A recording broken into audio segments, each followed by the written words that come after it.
बहुत दिनों से जाना चाहते हैं, तो उस कब तक आप उस जगह पे जाएंगे वो एक प्लान होना चाहिए, वो एक टाइम फ्रेम होना चाहिए।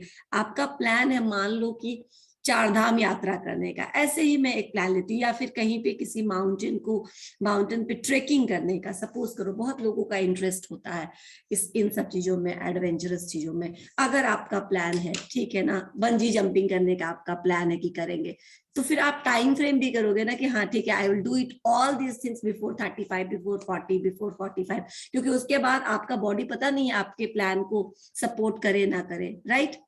जैसे जैसे आप ग्रो करेंगे, जैसे जैसे आप ऊपर की तरफ बढ़ेंगे, तो धीरे धीरे 60 के बाद या 50 के बाद लोग वीक होने लगते हैं फिजिकली, बहुत ज्यादा एडवेंचरस काम नहीं कर पाते अगर शुरू से करने की आदत नहीं है तो आपने, आपका जो प्लानिंग है, मान लो कि माउंटेनिंग करने का, ट्रेकिंग करने का, या फिर बंजी जंपिंग करने का, या फिर कहीं घूमने जाने का, जो भी प्लान है, आप एक टाइम फ्रेम दोगे ना कि before 35, before 40 I will complete these things visiting, क्योंकि बहुत सारी जगहों पे सर्टेन एज के बाद अलाउ भी, जैसे लेह लद्दाख जाना है आपको, ठीक है, मान लो लेह लद्दाख जाना है, तो एक टाइम फ्रेम होना चाहिए कि किससे कितने से कितने साल तक मैं अपना ये जो मेरा प्लान है लेह लद्दाख घूमने का जो ड्रीम है वो मैं कवर कर लूंगा। क्योंकि सर्टेन टाइम के बाद जब बीपी, शुगर और इस सब चीज के पेशेंट हो जाते हैं लोग, तो उनको मेडिकल प्रॉब्लम्स होते हैं और इसके कारण उनको अलाउ नहीं किया जाता उन सब जगहों पे जाना, तो आपका फिर ये सपना अगले जन्म में पूरा होगा।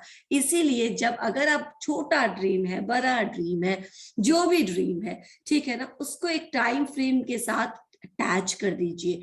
बीसीए करने का प्लान है तो बीबीए करने का प्लान है तो ये 3 साल में खत्म करना है। समझ में आया? एक टाइम फ्रेम होना चाहिए आपके प्लान के साथ, अदरवाइज बिना टाइम के वो प्लान भटकता रह जाता है, कभी कंप्लीट नहीं होता। सेकंड पे चलते हैं, इट्स प्रिंसिपल ऑफ फ्लेक्सिबिलिटी, यानी your plan should be flexible. अच्छा ठीक है, बहुत ज्यादा फ्लेक्सिबल नहीं कर सकते, जब चाहे तब उसमें चेंजेस नहीं ला सकते, तो फिर वो प्लान ही क्या प्लान होगा जब आपको जब तब चेंज कर दोगे, then that is not plan. लेकिन आपके प्लान में ये स्कोप होना चाहिए कि कल को अगर बाहर फ्यूचर में कुछ ऐसा चेंजेज हो गया, अगर कुछ ऐसे सिचुएशंस आ गए इन्वायरमेंट में जिसके कारण आपको अपने प्लान्स इधर स्टॉप करने पड़ेंगे, या फिर अगर आप चाहते हैं कि वो एग्जीक्यूट होता रहे, तो आपको अपने प्लान में थोड़ा सा चेंज, थोड़ा सा एकोमोडेशन लाना पड़ेगा, ताकि वो जो चेंज हुआ है इन्वायरमेंट में उस चेंज को इनकॉर्पोरेट कर सके, आपका प्लान थोड़ा फ्लेक्सिबल हो। रिजिड इन द सेंस कि मैं आपको एक एग्जांपल देती हूँ, कुछ ऐसे दुकानदार थे मैं बोल रही हूँ, माइंड इट, कुछ ऐसे दुकानदार थे या कुछ ऐसे लोग थे, एम्प्लॉयर्स थे, जो हमेशा कैश में पेमेंट करना पसंद करते थे या कैश में पेमेंट लेना पसंद करते थे, जहां कोई भी ऑनलाइन ट्रांजेक्शंस का, ऑनलाइन एप्स का कोई भी फैसिलिटी नहीं था। लेकिन during demonetisation and after demonetisation, अगर उन वैसे व्यवसायियों ने, वैसे एम्प्लॉयर्स ने, वैसे लोगों ने अपने इस चीज को चेंज नहीं किया, if they do not adopted this online method of payment, तो क्या होगा, उनका बिजनेस फल फूल पाएगा? नहीं पाएगा, क्योंकि most of the people are now shifting towards cashless economy, right. तो आपको दिख जाएगा चाय वाले की दुकान में, ठेले वाले की दुकान में, कि आपको वहां भी पेटीएम लगा हुआ दिख जाएगा, गूगल पे दिख जाएगा, दिखता है कि नहीं? बिकॉज क्यों? क्योंकि उन्होंने, वो फ्लेक्सिबल थे, वो समय के साथ साथ चेंज किया अपने अवधारणा को, समय के साथ साथ चेंज किया अपने प्लान को, और इस मोड में भी क्या किए, वो काम को अपने लिए एप्ट हो गया, उस पर्टिकुलर चेंजेस को उन्होंने अपने प्लानिंग में, अपने वर्क ऑफ एक्शन में ढाल लिया, राइट। तो ये फ्लेक्सिबिलिटी होना जरूरी है आपके प्लान में। इतनी फ्लेक्सिबिलिटी होनी चाहिए कि आप उसमें जो फ्यूचर में जो कुछ भी ऐसा आया, अनप्रेडिक्टेबल सिचुएशन आ गया, कुछ एडवर्स सिनेरियो क्रिएट हो गया, तो आपका प्लान उस एडवर्स सिनेरियो को भी कोप अप कर ले, ठीक है?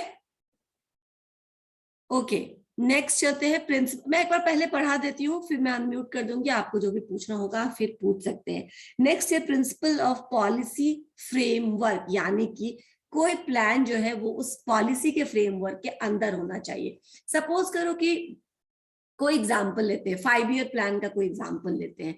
मान लो कि 5 ईयर्स प्लान में जो गवर्नमेंट बनाती है 5 साल के लिए जो वो डिसाइड करती है या हर साल के लिए जो डिसाइड करती है, सपोज करो कि एजुकेशन मिनिस्टर ने, सेंट्रल गवर्नमेंट ने एजुकेशन में, ठीक है ना, एजुकेशन फील्ड में 1 करोड़ रुपए का इस बार सोचा है, बजट रखा है कि हम 1 करोड़ रुपया इस बार एजुकेशन में लगाएंगे, एजुकेशन के ग्रोथ में, डेवलपमेंट में, इस सब में लगाएंगे। ठीक है, अब पॉलिसीज जो बनेगी, यानी कि अब जो एचआरडी मिनिस्टर, ठीक है ना, एजुकेशन मिनिस्टर जब पॉलिसीज क्रिएट करेगी तो वो हमेशा ध्यान में रखेगी क्या, सबसे पहले वो ध्यान में ये रखेगी कि हमको कितना बजट एलोकेट किया गया है, यानी कि उनका जो भी प्लानिंग रहेगा वो क्या रहेगा, वो 1 करोड़ के अंदर कवर अप हो जाना चाहिए, राइट, उसको एक्सीड नहीं करना चाहिए, क्योंकि उस बार के एनुअल ईयर में जो उनको बजट दिया गया वो 1 करोड़ का दिया गया। जस्ट एन एग्जाम्पल, समझ में आ रहा है? तो आपका जो भी प्लान है वो उसी में कवर अप हो जाना चाहिए ना, राइट? बिल्कुल। तो वो जो प्लान है, जो पॉलिसी, एक policy is, you can understand policy like a boundary, ठीक है ना। पॉलिसी क्या है, मान लो कोई प्रीमिसेस है, उसका एक बाउंड्री है, ठीक है, कोई भी एरिया है जिसको आपने एक जगह बाउंड्री से घेर दिया है, तो जो भी उस कंपनी का या उस जगह का काम होगा वो उसी बाउंड्री के अंदर होगा, उस बाउंड्री के बाहर दूसरे का जमीन है, दूसरे का प्रीमिसेस शुरू हो जाता है, वहां आप काम नहीं कर सकते। Similarly policy framework is the same thing, आपके जो भी प्लान्स है that should come under that particular policy, आप उसको उसके अगेंस्ट नहीं जा सकते। आप खुद पॉलिसीज बनाते हैं और तब पॉलिसीज के हिसाब से अपना प्लान बनाते हो, ना कि उसको ओवरलैप करते हुए आप निकल जाते हैं। क्लियर? तो आपका प्लानिंग पॉलिसी फ्रेमवर्क के अंदर होना चाहिए, जो पॉलिसी है उसको फॉलो करते हुए जो भी प्लान बनाना बनाइए। लेकिन अच्छा ठीक है, जब भी हमारे यहाँ कोविड का जब ज्यादा केसेस बढ़ने लगते हैं तो हमारे यहाँ लॉकडाउन हो जाता है, there will be general guidelines कि आप 8 बजे के बाद बाहर नहीं निकल सकते, 8 PM के बाद नाइट कर्फ्यू लग जाता है, राइट? अगर आपका प्लान घूमने का है तो भाई 8 बजे से पहले घूमकर घर आ जाओगे ना, या फिर वो प्लान 8 बजे के बाद का बनाओगे? बाद का बनाओगे तो डंडा लगेगा, राइट? दैट मीन्स कि आपका प्लान उस पॉलिसी के अंदर आना चाहिए, उस पॉलिसी के को अपने में इनकॉर्पोरेट करना चाहिए, उसको क्रॉस नहीं करना चाहिए। आई थिंक अब मैंने आपको ये समझा दिया है। नेक्स्ट अगर नहीं समझ में आए तो बाद में पूछ लेना। Now principle of limiting factors, यानी कि मैंने ये भी बताया था जब हम लोग फैक्टर्स पढ़ रहे थे प्लानिंग के लिए, तो लिमिटिंग फैक्टर मतलब what are the constants, what are the scarce resources. तो एक प्रिंसिपल प्लानिंग का ये भी है कि जो भी लिमिटिंग फैक्टर है जो आपको रोक सकता है उस काम को करने के लिए, या जिस चीज की आवश्यकता होती है लेकिन आपके पास नहीं है, वो आप पहले ही कंसीडर कर ले कि अगर आपके पास नहीं है तो आप कहाँ से लाएंगे, कैसे मैनेज करेंगे, या फिर उसके बिना ये काम को कैसे किया जा सकता है। यानी think before the limitations, think before the think beforehand, you think about the limiting factors. What are the limiting factors that can either delay your planning or stop you from further progress, right? तो ये limiting factor को consider करना advance में, ये एक planning का principal होता है, पहले आपको सोच लेना चाहिए। And the last one is principle of selection of the best alternative, यानी किसी भी काम को करने के लिए there may be different options, then how you will find out that which option is the best option. कैसे आप ये करेंगे कि यही हमारे लिए सबसे अच्छा तरीका है, ये इवैल्यूएट करके फिर उस प्लान को आप चुनिए। हड़बड़ी में किसी भी एक प्लान के साथ एंड अप उतर जाना और फिर उसके साथ फेल हो जाना, ये सही नहीं है। इससे पहले आप किसी भी काम को शुरू करें, you make plans and then evaluate plans in the light of other plans, other options, and फिर आप उसमें से जो बेस्ट ऑल्टरनेटिव है उसको पिक करिए, ताकि आप मिनिमम कॉस्ट में, मिनिमम एफर्ट एनर्जी में उस चीज को अचीव कर सके। ठीक है, these are the principles of planning. Okay, again this is the thing, factors that may make planning effective. वही बात है, कौन कौन से फैक्टर्स प्लानिंग को इफेक्टिव बनाता है। तो सबसे पहले क्या कि रिलायबल फैक्ट्स, यानी कि जब भी आप प्लान कर रहे हैं, जब भी आप फॉरकास्ट कर रहे हैं, जब भी आप फ्यूचर के बारे में कुछ ब्लूप्रिंट तैयार करें, तो मेक श्योर कि जो आपका ब्लूप्रिंट है वो रिलायबल फैक्ट्स पर बेस्ड हो, राइट? यानी कि जो आपके पास फैक्ट्स एंड फिगर्स है उस पर आपने कुछ तो समय दिया है, कुछ तो रिसर्च किया है, ऐसे ही नहीं आपने कहीं से उठा लिया। गवर्नमेंट के बहुत सारे प्लान बनता है on the basis of consensus, जनगणना।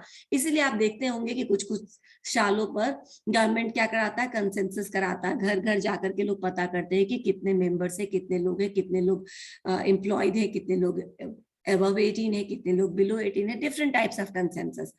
ये क्यों गवर्नमेंट करवाती है? ताकि वो अपने जो फर्दर प्लान्स होगा उनका, वो उस जनसंख्या, उस पॉपुलेशन के हिसाब से कर सके, राइट। तो ये रिलायबल, अगर ये जनगणना अगर रिलायबल है, अगर भरोसेमंद है, तब तो ठीक है। नहीं तो मान लो अगर किसी ने घर में बैठ करके सब सारा क्वेश्चन आंसर खुद ही, okay yes I know government is not going to take feedback from the government कि क्या आपके यहाँ आया था कोई जनगणना करने के लिए, क्या आपने बताया था, ये सब गवर्नमेंट नहीं जाती है चेक कर दें। ये उसी पर डिपेंड करता है, जो लोग कर रहे होते हैं उनके ही चीज पर ये गवर्नमेंट डिपेंड करता है कि हाँ उन्होंने किया होगा ये डेटा कलेक्शन, क्योंकि उनका फर्दर प्लान इसी डेटा पर बेस्ड होगा। तो अगर ये डेटा गलत होगा तो उनका प्लान बिल्कुल सही नहीं हो सकता है, राइट। लेकिन अगर ये डेटा सही है तो फर्दर प्लान सही होगा। इसीलिए प्लानिंग से, जब भी प्लानिंग करे तो जो फैक्ट्स हैं, जो डेटा है, वो रिलायबल होना चाहिए, बनावटी या फेक डेटा नहीं होना चाहिए।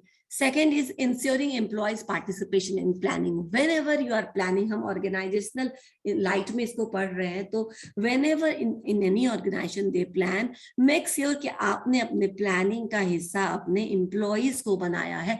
तो क्या मिलेगा आपको? आपको आपके एम्प्लॉइज का प्लानिंग को बनाते समय भी सपोर्ट मिलेगा और उसको एग्जीक्यूट करते समय भी आपको पूरा सपोर्ट मिलेगा। क्योंकि वैसे प्लान्स जो सिर्फ बोले, जो सिर्फ थोपे जाते हैं, मतलब जहां पे कोई पार्टिसिपेशन नहीं दिया जाता है एम्प्लॉइज को, बस आपके ऊपर थोप दिया जाता है कि this is our plan and you are suppose to follow them, उसमें बहुत ज्यादा मन से वो जुड़े हुए नहीं होते। They just do for the sake of doing that particular thing. उनका उसमें हार्ट एंड सोल नहीं होता, क्योंकि उनको इस चीज का डर नहीं होता कि अगर ये प्लान एग्जीक्यूट नहीं हो पाया, फेल हो गया, तो हमारे ऊपर कोई ओनस या रिस्पॉन्सिबिलिटी आएगी, ठीक है ना। वो तब होगा जब you are yourself a member of that particular planning committee. जब आपको उस प्लानिंग कमिटी का मेंबर बना दिया जाएगा और बोला जाएगा तुम बताओ क्या सही रहेगा, ठीक है ना। और तब आपने कोई आइडिया दिया है, फिर अगर वो फेल हुआ तो आपकी जिम्मेदारी बन जाएगी। इसीलिए वैसे टाइम में जब ज्यादा रिस्पॉन्सिबिलिटी या ओनस हो जाता है एम्प्लॉयज का, उस समय वो ज्यादा जिम्मेदारी से काम करते, तो उनको ज्यादा रिस्पॉन्सिबल बनाने के लिए, अपने प्लान को सक्सेसफुल बनाने के लिए एक अच्छा ये है फैक्टर है प्लानिंग के लिए कि आप पहले प्लानिंग से पहले उसमें एम्प्लॉयज को ऐड करिए, उनका मत पूछिए, उनको लीजिए, पूछिए कि ये what is right, what is wrong, how we can solve this problem. फिर प्लान करिए, फिर आपको पूरा सपोर्ट मिलेगा उस प्लान में एग्जीक्यूशन का। थर्ड है studying deeply the external environment. वही चीज है, whenever you collect facts and figure, from where you collect the facts and figure, you collect this facts and figure from the consumer, from the supplier, from the area around you, ठीक है ना। आप उनसे बातचीत करके ही तो ये facts and figures लेते हैं। तो आपको एक्सटर्नल एनवायरनमेंट को बहुत अच्छे से स्टडी करने की जरूरत है। किसी भी बिजनेस को तुम लॉन्च करने जा रहे हो, read about the needs of the consumers, find out what are their basic needs, क्या उनका इनकम ग्रुप है, वो कितना खर्चा करेंगे इस तरीके के प्रोडक्ट पे, करेंगे भी कि नहीं करेंगे, राइट। ये सारे चीज, तो जितने गवर्नमेंट पॉलिसीज है, डेमोग्राफी है, कंज्यूमर है, ज्योग्राफिकल डिस्ट्रीब्यूशन है, हर या फिर जो एक्सपोर्ट इंपोर्ट का पॉलिसीज है, फॉरेन एक्सचेंज में जो पॉलिसीज है, हर कॉम्पिटिटर्स के बारे में, all these makes external environment. तो आप सबके बारे में पता करिए, सबके बारे में स्टडी करिए एंड देन फाइंड आउट कि क्या ये आपके प्लान को सपोर्ट करेगा या बहुत ज्यादा एडवर्स है, आपका जो प्लान हो उसमें कोई भी चीज सपोर्टिंग नहीं है आज की सिचुएशन में। तो इसलिए प्लान करने से पहले जो एक्सटर्नल एनवायरनमेंट है उसको स्टडी करना, उसके बारे में जानकारी रखना बहुत जरूरी है। अदरवाइज क्या होगा, वो प्लान फिर से फेल हो जाएगा। क्यों प्लान फेल हो जाएगा? क्योंकि आपने पता ही नहीं किया कि क्या बिहार में, सपोज करो, मैं अगेन ये एग्जांपल देती हूँ कि सपोज करो बिहार में ड्राई स्टेट है Bihar, right.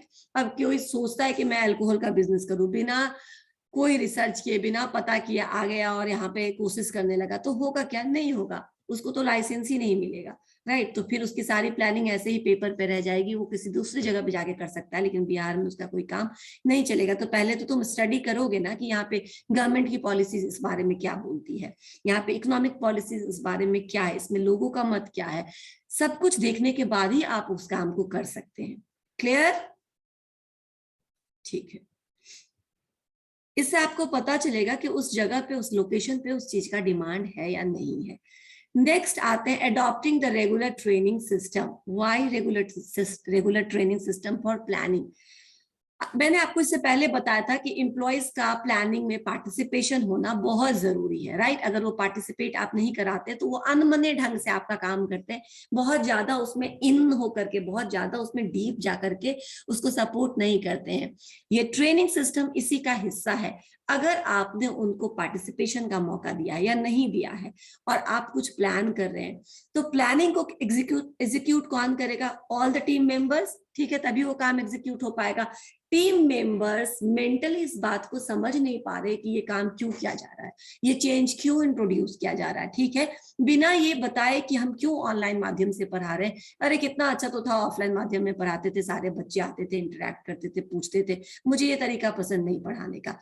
Before addressing the need of this particular thing, why we need to shift online and offline mode both, because ऐसे ऐसे हालात हैं, ज्यादातर गवर्नमेंट के तरफ से इस तरह के लॉकडाउन के या इस तरह के अभी निर्देश आते रहेंगे, और ना भी निर्देश आए तो भी डर है कि कोविड का स्प्रेड हो सकता है, इसलिए हम लोग ऑनलाइन माध्यम से पढ़ा रहे हैं। इसके एडवांटेज ये है कि बच्चों के पढ़ाई नहीं छूटेंगे, आपका एम्प्लॉयमेंट नहीं रिस्क पे जाएगा, राइट। एम्प्लॉयमेंट भी अदरवाइज रिस्क पे जा सकता है ना, अगर कॉलेजेस बंद हो जाए 1 साल के लिए, 2 साल के लिए, तो बंद हो जाएगा, एम्प्लॉयमेंट खत्म हो जाएंगी लोगों की, तो ये सब चीजें बची रह जाए। इसीलिए हमको जरूरत है कि हम दोनों ही मोड में कंफर्टेबली स्विच कर सके, राइट। अब समझ में आ गया मतलब कि क्या मतलब है। तो जब तक हम मेंटल लेवल पे इस बात को नहीं समझेंगे, तब तक उस चेंज को सपोर्ट नहीं करेंगे। when once we understand why this change is introduced, then we stop resistance towards that particular। normally हर एक ह्यूमन बीइंग का ये कैरेक्टरिस्टिक्स होता है, कोई भी हो, मैं हूं, तुम लोग हो, या कोई भी बड़ा आदमी हो, छोटा आदमी हो, everybody don't like to change, ठीक है ना। वो क्योंकि वो एक कंफर्ट जोन में चले जाते हैं। मैं आपको बोलती हूँ, लोग कहते हैं ना कि अपने अपने प्रॉब्लम से टेबल पे रखो, और जब बाद में ये होगा कि एक्सचेंज कर लेते हैं प्रॉब्लम्स, तो मैंने कहीं ये देखा था, तो लोग अपने ही प्रॉब्लम्स उठाते हैं। क्यों? क्योंकि वो जैसा भी प्रॉब्लम है, ठीक है ना, वो उसमें यूज टू हो गए हैं, वो उसमें अब एडजस्ट कर गए हैं, उसमें अब कंफर्ट जोन भी उनका लगता है, उस प्रॉब्लम में ही उनको अपना कंफर्ट लगता है। वो तुम्हारा प्रॉब्लम उनके लिए नया है, भले ही छोटा प्रॉब्लम है, लेकिन उसमें उसको फिर से एडजस्ट करना पड़ेगा। कोई एडजस्ट नहीं करना चाहता, कोई चेंजेस नहीं चाहता अपने लाइफ में। क्यों? क्योंकि उस पर्टिकुलर जोन में वो कंफर्टेबल हो गया है, और जहां पे कंफर्टेबल हो गया वहां से निकलने की क्यों बात करें हम। लेकिन सब कुछ बदलता है, आपको भी बदलना पड़ेगा। दैट्स वाई आपके ट्रेनिंग के थ्रू आपको ये बताया जाता है कि क्यों आपको चेंज करने की जरूरत है, क्यों ये सिनेरियो आया, और अब आपको ट्रेनिंग दे रहे हैं हम लोग। सपोज करो, चलो ठीक है, मेरे लिए इतना मुश्किल नहीं है, आजकल के जनरेशन के लिए इतना मुश्किल नहीं है, लेकिन आज से, अभी से जो 55 ईयर्स 60 ईयर्स के लोग हैं, जो बहुत 60 प्लस के लोग हैं, वो बहुत ज्यादा फ्रेंडली नहीं है। बहुत सारे कॉलेज में प्रोफेसर हैं जो 60 प्लस हैं, राइट, गवर्नमेंट कॉलेजेज में। अब तो सही है, ठीक है ना। उनको बोला ऑनलाइन माध्यम से करो, भाई उनको कभी उन्होंने मेल नहीं किया खुद से, कभी उन्होंने कंप्यूटर को छुआ नहीं, कभी उन्होंने टाइप, वो कैसे स्क्रीन शेयर करेंगे, वो कैसे पीपीटी बनाएंगे, वो कैसे अपना ऑनलाइन करेंगे। उनको कितना सारा हेल्प चाहिए होता है ना, बहुत सारे टेक्निकल स्टाफ उनको असिस्ट करते रहते हैं। तो वो क्यों चाहेंगे कि ऑनलाइन माध्यम से पढ़ाई हो, वो क्यों नहीं चाहेंगे कि हमारे पुराना माध्यम से पढ़ाई हो? वो बिल्कुल चाहेंगे, क्योंकि उसमें वो कंफर्टेबल थे, इसमें वो कंफर्टेबल नहीं है। तो ये नीड बताना उनको ट्रेनिंग के माध्यम से, अब उनको समझ में आएगा कि अच्छा ठीक है, अब मुझे सीखना पड़ेगा। और धीरे धीरे ट्रेनिंग के माध्यम से आप उस नए चेंज को भी उनके लिए आसान बना सकते हो, वो अपने आप को उस न्यू चेंजिंग सिनेरियो में एडेप्ट कर सकते हैं, अपने आप को धीरे धीरे ढाल सकते हैं। इसीलिए ये रेगुलर ट्रेनिंग जरूरी होता है, ताकि ट्रेनिंग के बाद नया हो पुराना हो, उसने कभी उस सोर्स को यूज किया हो नहीं किया हो, लेकिन वो धीरे धीरे सीख जाता है। कभी हफ्ते भर की ट्रेनिंग एनफ होती है, कभी महीने भर की ट्रेनिंग एनफ होती है, कभी 2 दिन की, कभी 1 दिन की, कभी उससे ज्यादा की। समझ में आया? ट्रेनिंग इसलिए ताकि आप उसको एक्सेप्ट कर सको, आपका बॉडी और माइंड उसको एक्सेप्ट कर सके, और अब आप रजिस्ट करना यानी कि उसका विरोध करना बंद कर दीजिए। ठीक है, तो ये पार्टिसिपेशन भी इसीलिए जरूरी है और ट्रेनिंग भी उसी का एक पार्ट है कि आप उसको एक्सेप्टेंस करिए, उस चेंज को एक्सेप्ट कर लीजिए। ठीक है, और लास्ट पॉइंट है इसमें, making plans simple and practical, यानी finally at the end of the day आपका जो प्लान है वो सिंपल होना चाहिए। बहुत कॉम्प्लेक्स रहेगा, किसी को समझ भी नहीं आएगा। अभी सिंपल, बहुत it's very simple to connect with Zoom classes, right. आपको एक लिंक जाता है, आप लिंक को टच करते हैं, आप जूम क्लास से उनके अंदर आ जाते हैं, आपको हम एक्सेप्ट कर लेते हैं, आपको हम इन कर लेते हैं अपने क्लास में, राइट। It's very simple. लेकिन मान लो यही प्रोसेस बहुत कॉम्प्लिकेटेड होता तो क्या ही फायदा होता जूम का, राइट। 3-4 बार कोई आईडी डालो, कुछ डालो, फिर वो आपको कहीं और भेजती, फिर वो आपको कहीं और भेजती, 3-4 बार कुछ रोज रोज रिपीट करते तब आते, कितना हेक्टिक हो जाता है ये। तो जो प्लान है वो सिंपल होना चाहिए और प्रैक्टिकल होना चाहिए, यानी रियलिस्टिक होना चाहिए। बिल्कुल भी इमेजिनरी प्लान्स रहेंगे तो वो एग्जीक्यूट नहीं हो पाएंगे। उसका बिल्कुल भी धरातल से कोई ना कोई संबंध होना चाहिए उस प्लान का, कि हाँ वो हो सकता है कि नहीं हो सकता है, राइट। एंड सिंपल प्लान्स छोटे छोटे स्टेप्स में डिवाइडेड होना चाहिए ताकि उसको फॉलो करना बहुत डिफिकल्ट नहीं होगा। बहुत कॉम्प्लिकेटेड प्लान्स रहेगा तो पहले ही बहुत भारी लगने लगेगा, है ना। किसी किसी एग्जाम का सिलेबस इतना बड़ा होता है कि कोई सोचता ही नहीं कि हम इसमें फॉर्म भरेंगे, राइट, क्योंकि बहुत कॉम्प्लिकेटेड लगता है, राइट। तो वो सिंपल अगर है तो anybody can take a chance to go there, लेकिन अगर वो डिफिकल्ट लगता है तो छोड़ देते हैं, बहुत डिफिकल्ट है ये काम, हम नहीं करते, है ना। ओके, तो वो प्लान या फिर आपका जो काम, जो आपने एजेंडा बनाया, that should look simple, that should be simple in follow, और वो लोग उसको आसानी से फॉलो कर सके तो वो ज्यादा अच्छा है। तो प्लान सिंपल होने चाहिए एंड प्रैक्टिकल होने चाहिए। यहां तक हो गया हमारा फैक्टर्स, इंपॉर्टेंस, प्रिंसिपल। देखिए मैं आपको बताती हूँ ये सब कुछ नहीं आता, आप जान लीजिए सब कुछ, ठीक है। लेकिन जो फैक्टर्स था उस प्रिंसिपल को भी फैक्टर में उठा के लिख दोगे तो गलत होगा क्या? नहीं गलत होगा।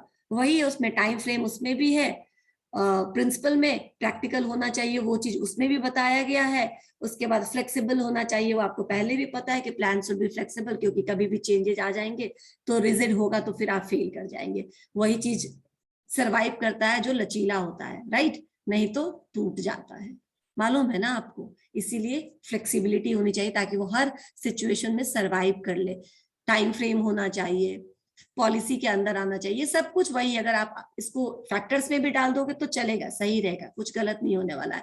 लेकिन इंटरनल एग्जाम में ऐसा मत करना, क्योंकि मैं हर चीज तुम्हें समझा समझा कर पढ़ाने की कोशिश कर रही हूँ, तो मेरे साथ फांकी मत मारना, मैं नंबर काट लूंगी, ठीक है। आप टू द पॉइंट लिखिए, लेकिन ठीक है बहुत कुछ मिलता जुलता है तो आप प्रिंसिपल ना लिख करके fact best selection of best alternative, ठीक है। उसके बाद आप लिख सकते हैं फैक्टर्स में limiting factors should be considered at first hand, ठीक है ना। प्लानिंग में training should be there for the acceptance of the changes in the plan, right. ऐसे करके आप लिख सकते हैं। तो ये सारा कुछ हो गया, importance factors, principles of planning, और प्लानिंग क्या है और इसकी जरूरत क्यों पड़ती है। क्यों पड़ती है? क्योंकि कॉस्ट को मिनिमाइज करता है, क्योंकि ये आपको फोकस्ड रखता है, क्योंकि कंट्रोल एक्सरसाइज करना आसान हो जाता है प्लानिंग के हेल्प से। तो आप ये सब लिख सकते हैं। Now this is the important thing, the process of planning. कई बार ये क्वेश्चन में आ सकता है कि प्रोसेस ऑफ प्लानिंग क्या है, यानी क्या प्लानिंग प्रोसेस मतलब सिंपल होता है, प्रक्रिया। अगर कोई भी काम को करने के लिए आप जो भी एक्टिविटीज कर रहे हैं, all activities are the part of process. ये एक सीक्वेंस में होता है, यानी प्रोसेस हमेशा सीक्वेंस में होता है, ठीक है। आपके पढ़ाई का भी एक प्रोसेस है, राइट। आप ग्रेजुएशन में बिना 10th किया आ गए क्या? नहीं आए। तो पहले 10th किया, फिर 11th 12th किया, फिर ग्रेजुएशन में आया, और फिर आप मास्टर्स डिग्री में जा सकते हैं। डायरेक्ट मास्टर्स में नहीं जा सकते। तो सीक्वेंस नजर आ रहा है ना, पढ़ाई का भी, स्कूल से यूनिवर्सिटी का में जाने का भी एक सीक्वेंस है, आप वैसे आगे बढ़ेंगे। हर एक काम का एक प्रोसेस है, रोटी बनाने का प्रोसेस है, सब्जी बनाने का प्रोसेस है, होमवर्क करने का प्रोसेस है, क्लास लेने का प्रोसेस है। Everything had different activities, a series of activities को आप क्लब करके प्रोसेस बोल सकते हैं, लेकिन ये एक्टिविटीज सिस्टमेटिक होने चाहिए, ठीक है ना। ऐसे कहीं से कहीं लिखेंगे तो फिर वो प्रोसेस नहीं हुआ, ठीक है ना। एक तरीके से सिंपल अगर हम बोलते हैं रोटी बनाने का प्रोसेस बोलो तो सिंपल है कि पहले आटा चाल के लेते हैं किसी भगोने में, पानी डालते हैं, मिलाते हैं, तो फिर उसका डो तैयार होता है, फिर उसको छोटा छोटा उसका बॉल्स बनाते हैं, रोल करते हैं, उसके बाद सेक देते हैं, उसके बाद पफ कर देते हैं, फिर निकाल लेते हैं, हो गया एक प्रोसेस खत्म। ठीक है, अब पहले तुम बोलो कि हम उसको तवे पे डाल देते हैं, फिर तुम बोलो भगोने में आटा लेते हैं, फिर तुम बोलो पानी डालते हैं, फिर तुम बोलो सेक लेते हैं। अब ये प्रोसेस नहीं हुआ, it should be in systematic order, right. Planning का भी अपना प्रोसेस है, उसको बहुत सारे स्टेप्स में आप ब्रेक कर सकते हैं, और कंट्रोलिंग पढ़ेंगे, ऑर्गेनाइजिंग पढ़ेंगे, हर चीज का प्रोसेस है, लेकिन that should follow a systematic way. सबसे पहले प्लानिंग प्रोसेस में दीज आर द पॉइंट्स, ठीक है ना। अच्छा, एक और बात, इस प्रोसेस को आप इलैबोरेट भी कर सकते हैं और क्लब भी कर सकते हैं। सीधा कोई सीधा बोले कि हम आटा लेते हैं, उसका डो बनाते हैं, ये भी चलेगा, राइट। डो का फिर बॉल्स बनाते हैं, बेलते हैं, और फिर उसको तवे पे डालते हैं, सेक करके निकाल लेते हैं, ये भी चलेगा, राइट। कोई बोले कि पहले आटा चालते हैं, फिर पानी लेते हैं, फिर डो बनाते हैं, इलैबोरेट करे तो भी चलेगा। आपका क्या हो सकता है, मैं ये कहने का ये मतलब है कि ये जो डिफरेंट स्टेप्स है, इसमें से आप एक आध स्टेप को एक साथ क्लब भी कर सकते हो, समझे। जैसे कि हमने एक प्रोसेस में अलग अलग बोला कि आटा निकाला, पानी लगाया, डो लगाया और गोला किया, और एक में सीधा बोले कि डो लगाया और गोला किया, ठीक है ना। वो आप अलग अलग भी कर सकते हैं, एक साथ भी क्लब कर सकते हैं, तो स्टेप्स छोटा या बड़ा हो जाएगा, लेकिन काम सारे होंगे सीक्वेंस में ही। फॉर एग्जाम्पल, अगर हम बोल रहे हैं being aware of opportunity, planning का सबसे पहला स्टेप है कि आप प्लानिंग करने से पहले एक बार एक्सटर्नल एनवायरनमेंट को स्टडी कर लो। क्यों इस एक्सटर्नल एनवायरनमेंट को स्टडी करने की जरूरत पड़ रही है? क्योंकि तब आपको पता चलेगा कि आपके एनवायरनमेंट में आपके प्लान को सपोर्ट करने वाले ज्यादा फैक्टर्स हैं या उसका उस पर एडवर्स इफेक्ट ज्यादा पड़ेगा, ठीक है ना। अगर ज्यादा गलत ऐसे आपके प्लान है जिसको कोई सपोर्ट ही नहीं कर रहा, कोई फैक्टर, ना गवर्नमेंट फैक्टर सपोर्ट कर रहा, ना इकोनॉमिक पॉलिसी सपोर्ट कर रहा है, ना फिर कोई फॉरेन रूल्स या पॉलिसी सपोर्ट कर रहा, ना कॉम्पिटिटर्स के लिए भी काफी तगड़ा कॉम्पिटिशन हो जाएगा आपको कॉम्पिटिटर्स के पॉइंट ऑफ व्यू से भी, तो फिर आप क्यों करेंगे वो काम, राइट। अपॉर्चुनिटी यानी आपके काम के लिए क्या क्या संभावनाएं हैं अभी इन्वायरमेंट में, ठीक है ना, एक्सटर्नल इन्वायरमेंट में, पहले आप वो फाइंड आउट करो, है भी या कुछ नहीं है, राइट। तो फर्स्ट ऑफ ऑल प्लानिंग करने से पहले what will you do, opportunity यानी कि क्या क्या संभावनाएं हैं ग्रोथ के, या कुछ संभावनाएं नहीं है, इसके लिए आप पहले एक स्टडी करिए एक्सटर्नल इन्वायरमेंट का, ठीक है। और इसको हम स्वॉट एनालिसिस भी कहते हैं, strength, weakness, threat and opportunities. तो जो थ्रेट्स एंड अपॉर्चुनिटीज है वो कहाँ होते हैं, वो इन्वायरमेंट में होते हैं, ठीक है ना। कल को पैंडेमिक आ जाएगा, थ्रेट हो जाएगा बहुत सारी कंपनी के लिए, एकदम फैल जाए, बहुत सारे मजदूर अनएम्प्लॉयड हो जाएंगे, थ्रेट हो गया। अपॉर्चुनिटीज, जूम वाले की बल्ले बल्ले, राइट, क्योंकि लोग ऑनलाइन काम करने लगेंगे, उसके लिए अपॉर्चुनिटी हो गया। क्लियर। हर एक बिजनेस के लिए इन्वायरमेंट में जरूरी नहीं कि एक जो किसी एक बिजनेस के लिए थ्रेट है वो दूसरे के लिए वो क्या हो जाएगा, अपॉर्चुनिटी, दूसरे के लिए भी थ्रेट रहेगा। हो सकता है दूसरे टाइप के बिजनेस के लिए वही सिनेरियो क्या है, ज्यादा बेहतर है, एज एन अपॉर्चुनिटी काम करेगा।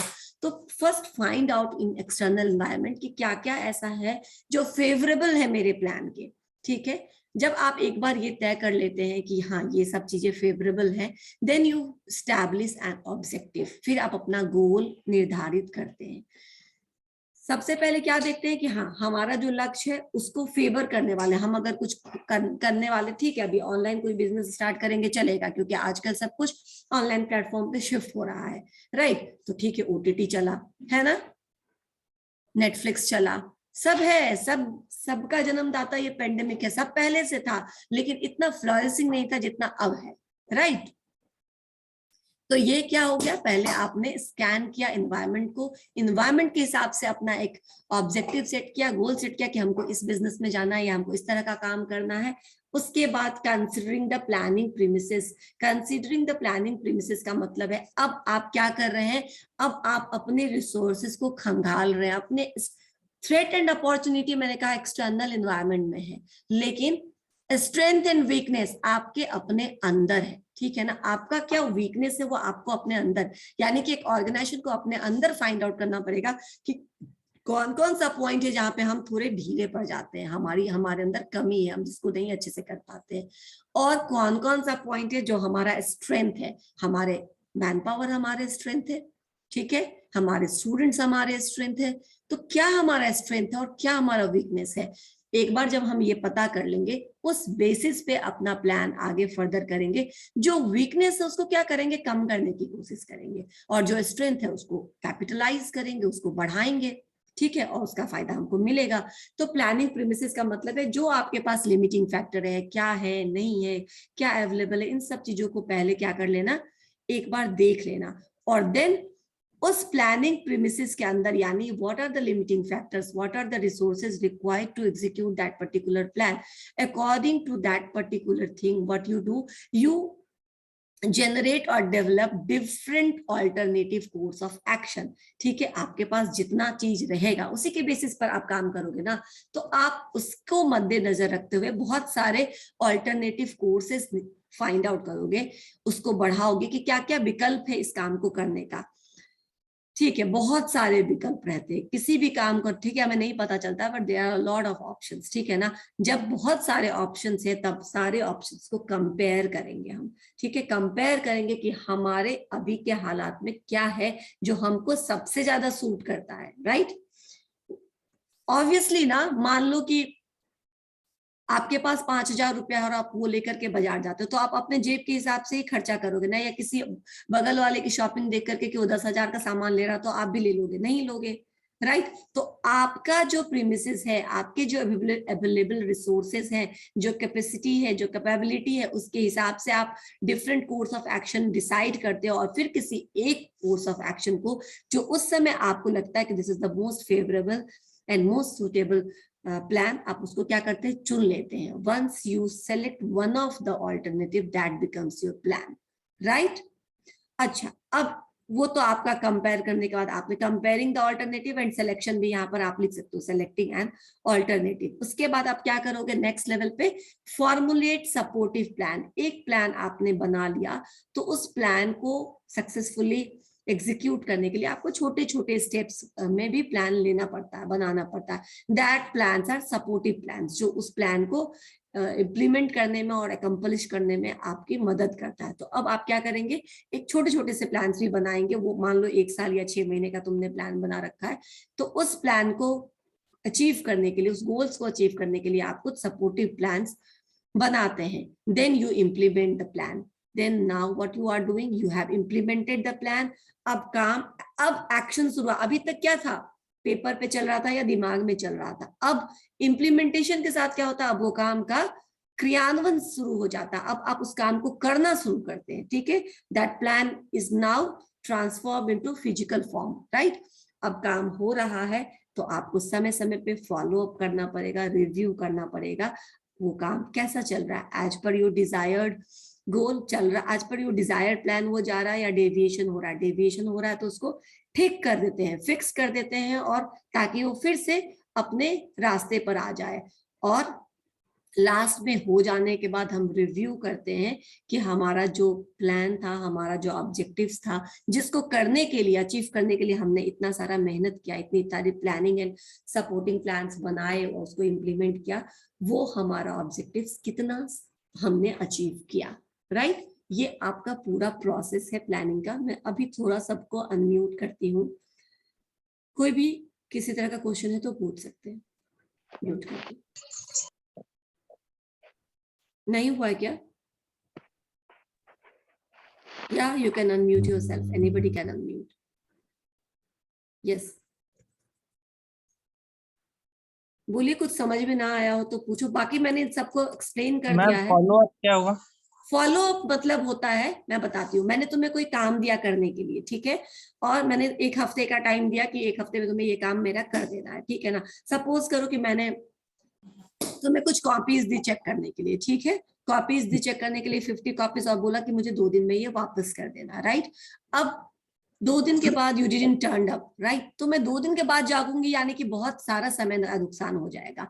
तो मैं आपको क्या करूंगी, जिस दिन दिया उसके 10 घंटे बाद, 12 घंटे बाद पूछूंगी काम कितना हुआ, कितने कॉपी चेक हुए, तुमने कुछ किया या नहीं किया। दैट मीन्स मैं फॉलो अप करी, अगर नहीं किया तो मुझे वापस कर दो, मैं खुद कर लूंगी। समझ में अगर किया तो ठीक है, मुझे कल तक दे देना। फॉलो अप आपको हेल्प करता है ये जानने में कि आपका काम अभी कहाँ तक आगे पहुंचा है और क्या उसको चेंज करने की जरूरत है या फिर नहीं, वो चल रहा है, ठीक से चल रहा है, जैसा हमने सोचा था वैसा ही चल रहा है। फॉलो अप, मॉनिटर, रिव्यू सब कुछ एक ही चीज है। ठीक है, मॉनिटर करना आपने प्रोग्रेस को, फॉलो अप करना कि हमारा काम हो रहा है कि नहीं हो रहा है ठीक से, हम जैसा सोचे थे वैसा हो रहा है कि नहीं हो रहा, या फिर अपने पूरे प्लान को रिव्यू करना, यानी वापस से चेक करना कि सब काम वैसा ही हुआ जैसा कि डिजायर्ड था, या डेविएशंस आए और कहीं पे कुछ चेंज करने की जरूरत है। ठीक है, और कोई क्वेश्चन? ठीक है, गॉट इट मैम। किसी का और कोई सवाल? कंपेयरिंग कंपेयरिंग द ऑल्टरनेटिव्स मतलब मैं बताती हूँ, बोरिंग रोड, आपके घर से बोरिंग रोड आने के 3-4 रास्ते हो सकते हैं ना।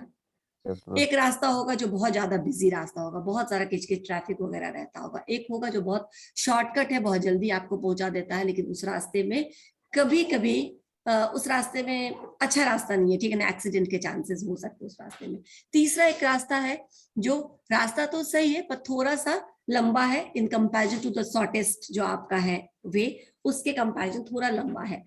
तो आप क्या करते हो, कंपेयर करते हो किधर से जाना ठीक रहेगा, आज कम टाइम है, ठीक है ना, चलो रिस्क लेके देखते हैं। वो रास्ता तो ऐसे ऊबर खाबर बहुत ज्यादा है, लेकिन हम थोड़ा धीरे धीरे जाएंगे, लेकिन हमको जल्दी पहुंच जाएंगे, राइट।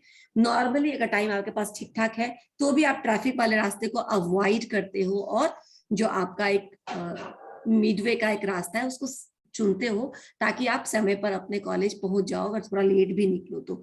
मतलब समझ रहे हो, एक काम को करने के बहुत से तरीके हैं, जो तरीका आपको सूट कर रहा है। आपको कैसे पता चलेगा कि यही तरीका मुझे सूट कर रहा है? जब आप बहुत सारे तरीकों को आपस में कंपेयर करोगे, राइट, तुलना करोगे, और तब देखोगे कि ये जो है वो मेरे समय के हिसाब से, मेरे मनी के हिसाब से, मेरे एनर्जी, मेरे एफर्ट सब के हिसाब से ज्यादा परफेक्ट है, उसको तब हम चुन लेते हैं। ठीक है ना, पहले हम तुलना, कंपेयर द ऑल्टरनेटिव्स के इसमें आप हैज डाल करके लिख सकते हैं, compare the alternatives and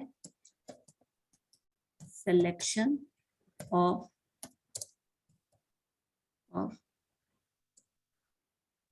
one of them, selecting one of them. एक मिनट इसको ठीक कर देते हैं। ठीक है, अब ये आपका क्या हुआ, पूरा हो गया।